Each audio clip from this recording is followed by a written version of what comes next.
आणि कोणाला घाई झाली ते बघा तुम्ही। तर लाडकी बहीण योजनेवरून पुन्हा राजकारण सुरू झालंय।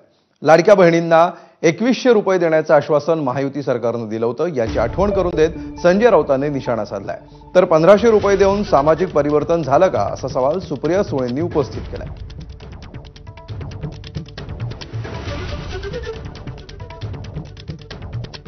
निवडणुकीच्या आधी 2 महिने तुम्ही कर्जमाफी करणार त्याची घोषणा करा, निवडणुकांच्या आधी 2 महिने जसं लाडकी बहीण केली, हे यांचं धोरण आहे। हे लाडक्या बहिणींना, शेतकऱ्यांना, बरं का, जनतेला हे फसवतात। लाडकी बहीण योजना महाराष्ट्र सरकारने आणली, महिलांना पैसे आले, महिला आनंदी झाल्या। कालच एक रिपोर्ट आलाय त्याच्याबद्दल की खरंच सामाजिक परिवर्तन त्या 1500 रुपयांनी झालं का नाही। मी स्कीमवर टीका करत नाही, मी सरकारवरही टीका करत नाही। 1500 रुपये त्यांच्या अकाउंटला आल्यामुळे सामाजिक परिवर्तन, त्यांची प्रतिष्ठा, त्यांचा मान सन्मान समाजात वाढला का? नाही वाढलेला। आधी आपण जास्त निधी देत होतो उलट महिलांना, आता तो कमी झालेला आहे।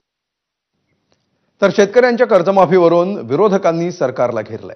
योग्य वेळी कर्जमाफी करणार असल्याचं काल मुख्यमंत्री फडणवीसांनी सांगितलं होतं, मात्र नक्की कर्जमाफी कधी करणार असा सवाल